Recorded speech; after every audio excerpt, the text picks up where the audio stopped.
Okay, so I recently got this email from Priceline talking about the symptoms, and so I found it kind of interesting, and I've been looking for symptoms of the coronavirus for quite a while. I mean, I found some videos online with the news a few days ago, which had basically part of this table. Um, yeah, and I also found some stats that were where I was after because I mean, at the end of the day, I think your first concern should be like, or at least the most calming thing that you could do is really know what to do if you start showing symptoms of illness or a disease. If you know what to do, then you won't be so afraid. Okay, and so basically, the fear is really the fear of the unknown, and a lot of the unknown is actually very knowable. Okay, so some of this language is a little bit too vague for me, but it's still quite helpful. So, um, for example, at the very beginning, when we were all coming back from wherever and getting this advice that if you had like fever, cough, shortness of breath, runny nose, all these things were symptoms. And I think on the website it might still have runny nose as a symptom, but runny nose is not really a symptom, okay? So it's actually very rare for you to have a runny nose in the coronavirus. And I think it's actually 5% of cases or something like that. We can look it up in more detail, but it's almost more of an indicator that you don't have the coronavirus than that you do, okay? So having a runny nose, it's also possible that you have more than one thing at the same time, right? You could have the cold and the coronavirus at the same time, okay? So in which case you would have a runny nose and a fever, okay? But as you can see, having a fever, okay, um, and you only have one virus or one thing, it discounts you from having a cold, okay? It's very rare to have a cold with a fever, but it's very common with the flu. So that's why people say they have flu-like symptoms and compare them with the flu, okay? Um, okay, but here's interesting. So, so the more detail you have, the more you can distinguish them, right? Because if you only have one data point, it's common fever, okay, then you can't tell the difference between coronavirus and flu. But you can tell the difference in the cold, okay? And if you had two data points, a cough, okay, just saying you have a cough is not enough, okay? And I think when you say cough, it's not just like you occasionally cough. I think everyone just sort of occasionally coughs, even if they're healthy, just to expel like some sort of weird stuff in their throat. So to say you cough, it really means like some sort of consistent, in coughing that happens regularly. So here it says the flu is usually dry, okay, and then it goes on to say that the cough for the coronavirus is usually dry and continuous. So maybe you have like a volley of coughs, okay, so that's interesting. Um, but I think it might want to go into a little bit more detail, okay? So the flu, it doesn't discount it from continuous. It's just that having the coronavirus usually is continuous, okay? And now, so those are good symptoms for telling what virus, what disease, what kind of thing you're dealing with, okay? But I think the shortness of breath symptom is really, yeah, it's an important one, okay? More than just telling you that you probably have the coronavirus, but it's also an indication of danger, okay? So, because I think we know by now that the way that you die from this is if your lungs don't give you enough oxygen because of the pneumonia, and so breathing difficulties is really the main thing, okay? So like if your plan would be, if you had symptoms that were basically mild and had nothing, um, you for your own safety, I think you could just basically stay at home and nurture a sickness, okay? And maybe for the benefit of others, you might want to get tested, okay? But when at what point, do you decide to seek help, okay? And I think that's when this shortness of breath really comes in. So, I mean, obviously, there's a certain, sense of danger that you have naturally when something's getting bad. But shortness of breath it's a really serious indicator. Okay. Um, for this disease. Okay, and I don't really know exactly what shortness of breath means in terms of like the quality and severity of shortness of breath, because people use shortness of breath to describe people who've just gone for a run and they're particularly unfit. Okay, so sometimes like that, it might not even be threatening. I'm not saying every shortness of breath is threatening. It's just this is the indication. I mean, if you have no breathing problems, um, this could just be a flu for you. Okay. Um, yeah, headache is an interesting one. So headache sometimes. So exactly what does sometimes mean? Um, is interesting. I guess you don't expect to have a headache, but if you did have one, you'd probably know it's not a cold. And with the flu, you'd probably expect to have a headache. Okay. Sore throat, running nose. So this is the one that's most interesting to me because sneezing and running nose, those are the kind of ones that make you kind of, when you don't know much about the disease, you see someone with a runny nose or they're sneezing and you don't really know how to approach them. Like it's like a sort of a more visually obvious thing to deal with, and it's good to realize that it's not the virus. But it doesn't mean they don't have the virus. Okay, they could have both. Um, aches and pains, sometimes fatigue, sometimes diarrhea, rare. Okay, so those are all pretty interesting. And I think when you actually have like a fever or something, like when you don't have anything and you're just kind of curious, just like having like a list of 3 symptoms will probably satisfy you. You're like, oh, okay, so these are 4 symptoms. I'll look out for them.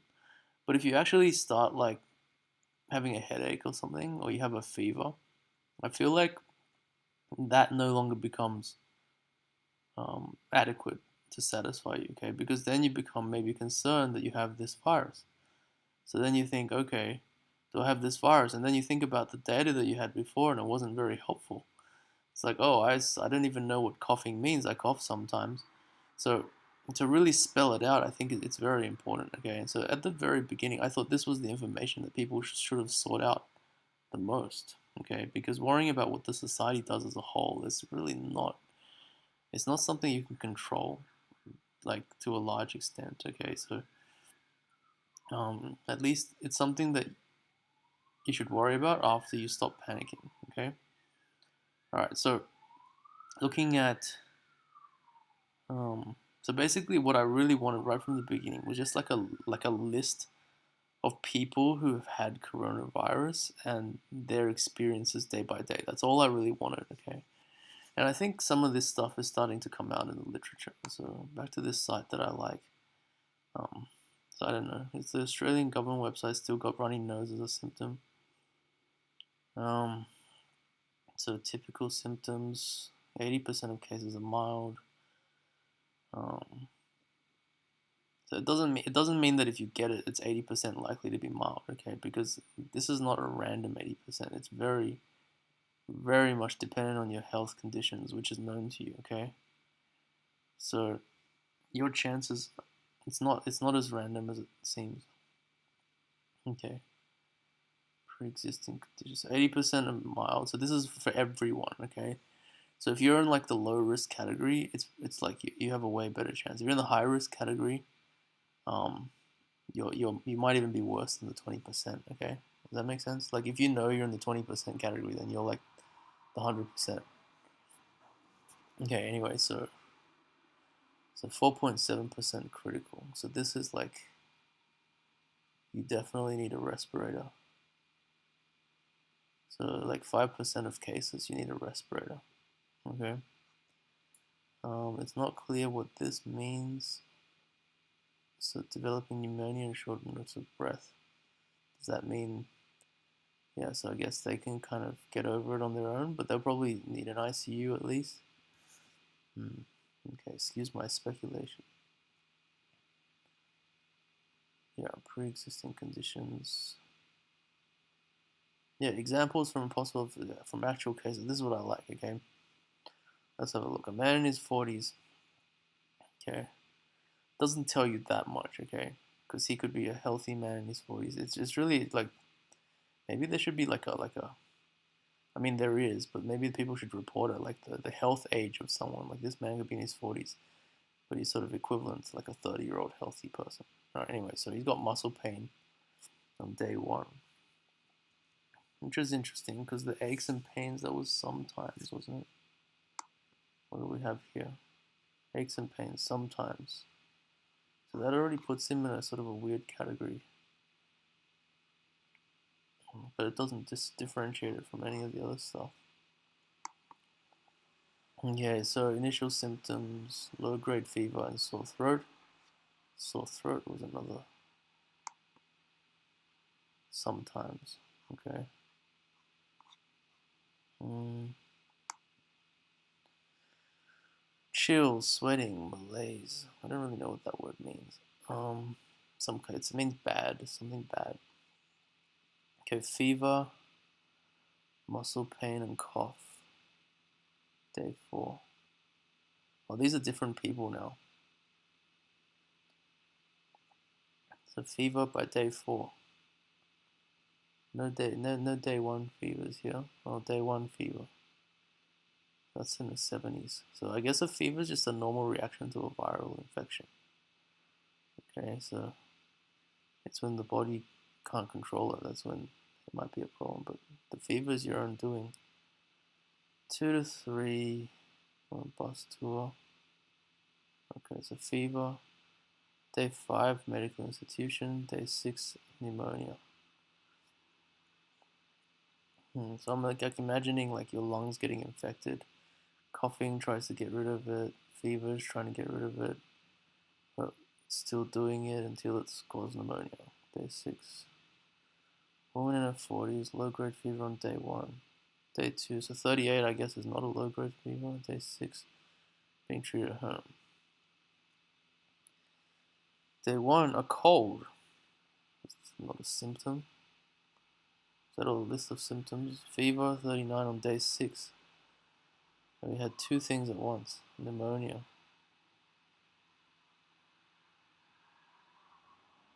Type 2 diabetes. This is the one that died. Hypertension. No details. Died 10, 2 weeks later. Okay. 44-year-old. Fever, cough, sore throat, hospitalized, severe pneumonia, died. So this is a quicker death. This is 7, 8 days.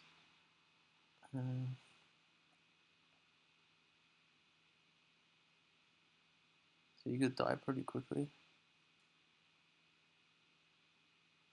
Mild cases, 2 weeks.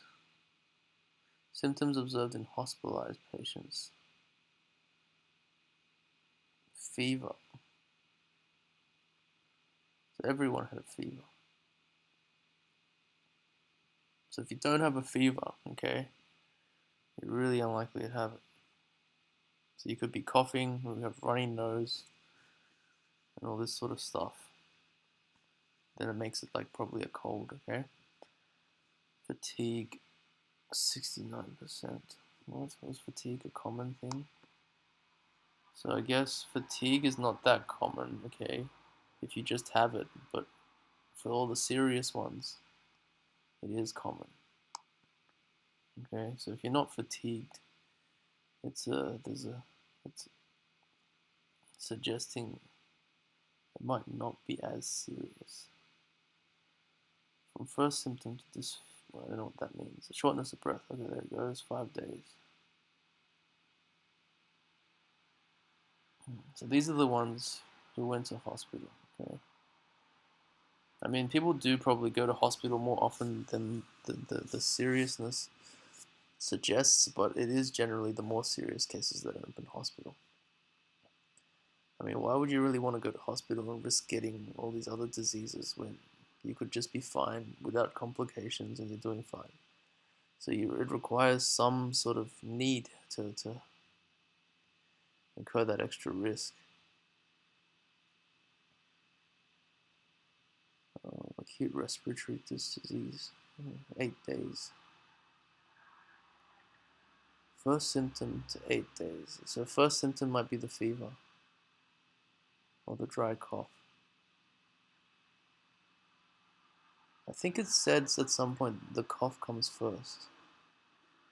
For something here. Yeah, so typical symptoms. It typically causes flu-like symptoms, including fever and cough. In some patients, particularly the older and others with chronic health conditions, these symptoms can develop into pneumonia. It seems to start with a fever, followed by a dry cough. So you have the fever first. So once you have the fever, then you're on this timeline.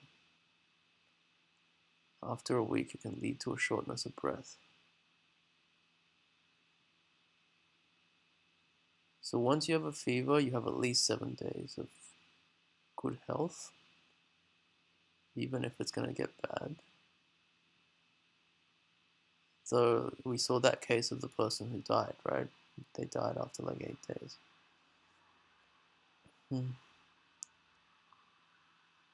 Yeah, and also I guess you could start with differing degrees of infection. You don't have like you could have one virus thing in you, or you could have like a million at the start, depending on what happened. Oh yes, look at the data. Yes, full list of symptoms.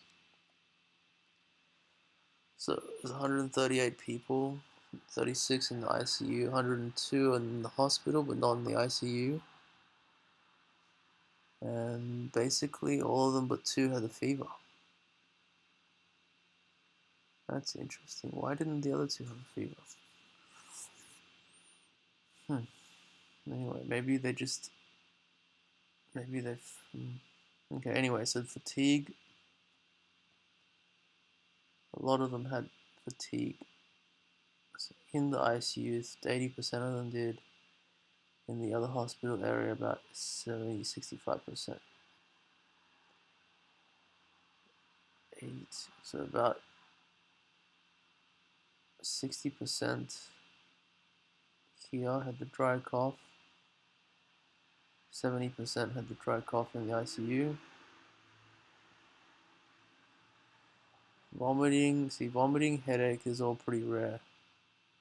Less than 5%, less than 10%, less than 5%. Diarrhea, myalgia. So I remember that.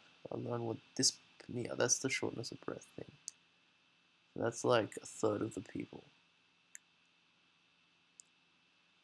2/3 in the ICU and 20% outside the ICU. Maybe that's when you start getting into the ICU, huh? Dyspnea. Onset of symptom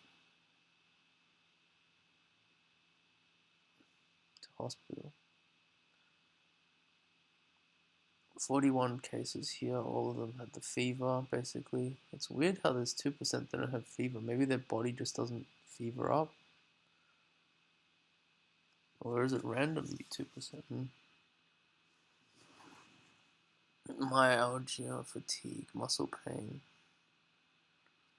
So muscle pain is not common, but it might be common for the more serious cases. Sputum, headache, so nothing. Findings of the chin. Fever, 99. So this one didn't have that many fevers. What's with that? By the time they got to the hospital, they probably forgot they had a fever. Maybe it was after the 7 days. I don't know. Confusion is a symptom. Okay, that's interesting. And what does that mean? You get lost going to the hospital. Chest pain. Yeah, so I mean, based on this stuff, I mean, you can have a pretty good idea if you have it or not. You kind of think about what's happening to you, and you know, you have a lot of things you can do. And I think what I'm gonna do is I'm gonna basically, if I think I have it, tell people that I have it, or um, if tests are readily available, maybe get tested and tell people. And I'm probably gonna stick it out at home until something something worries me about breathing. The thing is, you know, people say I have a lung condition, but I don't really. So I had something. I went to a hospital before once, but I wouldn't call it a condition.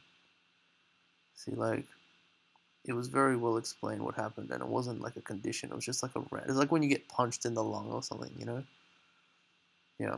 Anyway, okay, so that's kind of interesting. Um, you know, fever, cough is 82%, shortness of breath 31%, confusion. So I guess all these extra symptoms in this kind of flurry kind of give you a profile of this disease, huh? I think this would, so a lot of these extra symptoms, since they're not so common, they're more of like a, I don't know, it might be interesting when you're studying the disease. Like I guess diarrhea is also something that your own body triggers. So is it maybe just people's reactions are malfunctioning? They're not, or is it they're infecting different parts of the body sometimes? Yeah, I guess these will be more interesting for research than for the individual patient's peace of mind. But yeah, I mean, so free yourself from the fear. Just learn more about the virus. It's not, it's not that scary. Basically, I guess it's the chance that you have of dying. I mean, it's like I'm not afraid of this, but it doesn't mean I don't have a chance of dying. It's just I want to use my energy more productively. Okay. And if you kind of know about this, it's kind of like you can't control that. It's like if you think about that every time you're on the airplane, then you're kind of living in fear for no reason. You might as well, if you're gonna do that, think about what you could do to minimize the risk. Okay. All right. It's getting on a bit of a rant. I did think of something while I was looking at this.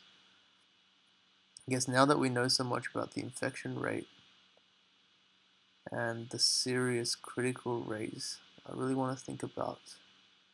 I kind of want to think about what actually flattening the curve actually would mean for our number of respirators and our population. That might be next. So shortness of breath.